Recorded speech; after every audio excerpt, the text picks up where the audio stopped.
It was the great sage and saint Yogi Berra who once said, "It's tough to make predictions, especially about the future." But that doesn't stop some people, lots of people, especially at this time of the year. At this time of the year, newspapers, magazines, social media are filled with predictions of what to expect in the year 2021.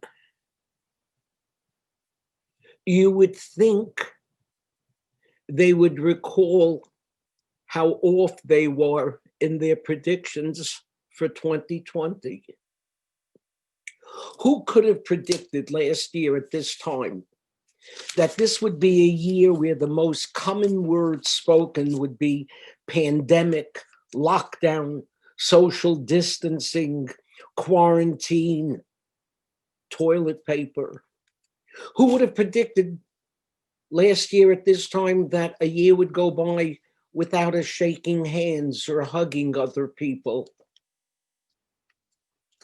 Nobody got it right last year. Why should we expect anyone to do better this year? Yogi's right. It's hard to make predictions, especially about the future. And our forefather Yaakov discovered that very truth in this week's Torah portion, where we find Yaakov finally, his family is together with him at his bedside, and he is about to die, and he wants to be the first futurologist in history. And Jacob called unto his sons and said, "Gather yourselves together, and I will tell you that which shall befall you in the end of days." Yaakov wants to tell them what they can expect in the future, but what happens? Niskalta mimenu shechina, the divine presence left him. He could no longer see into the future. Why?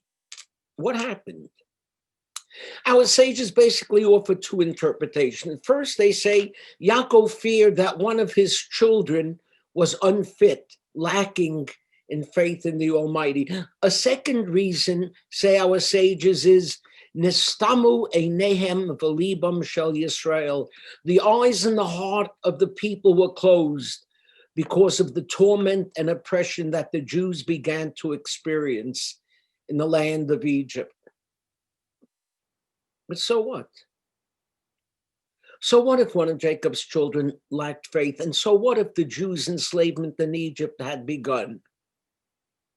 What did that have to do with the inability to look into the future? In essence, the two answers are really the same.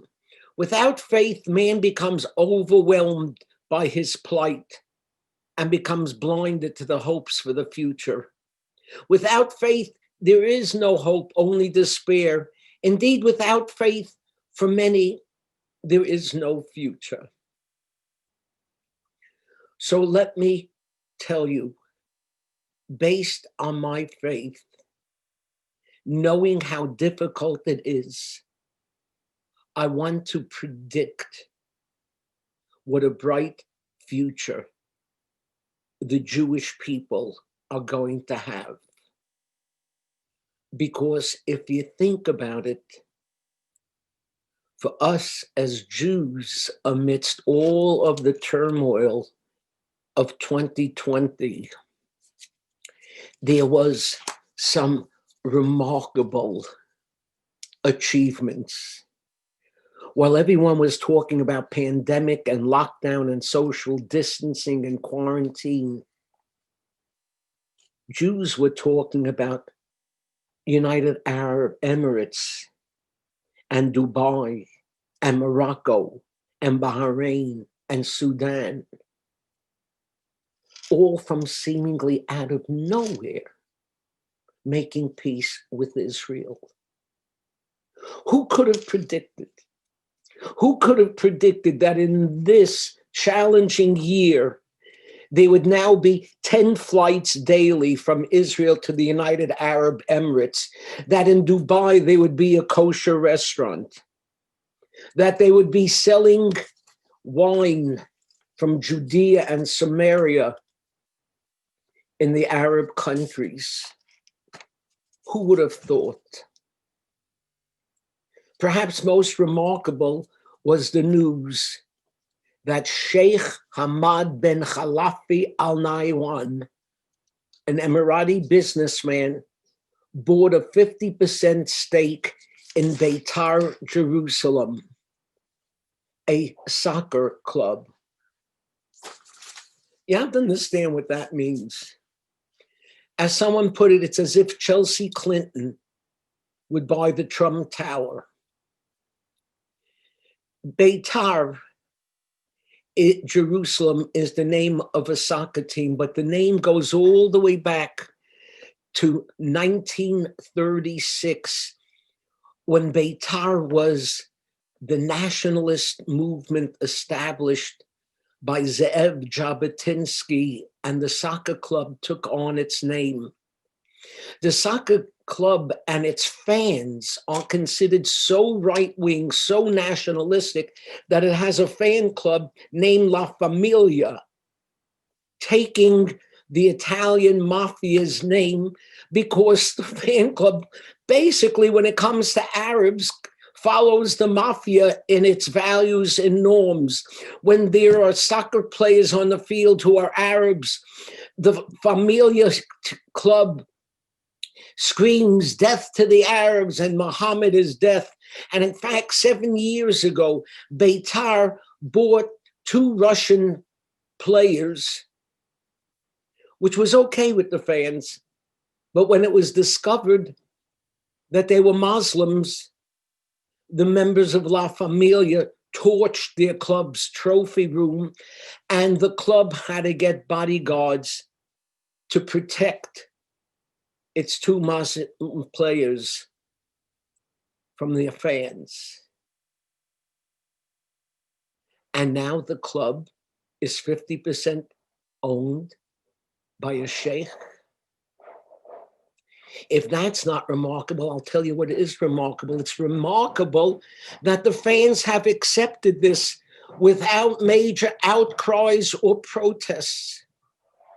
When offered the hand of peace, we could have predicted the Israelis would shake that hand in peace. We could have predicted lots of things about the Jewish people who have survived over the centuries, and the state of Israel, which survived since 1948, despite all of the prophets of doom.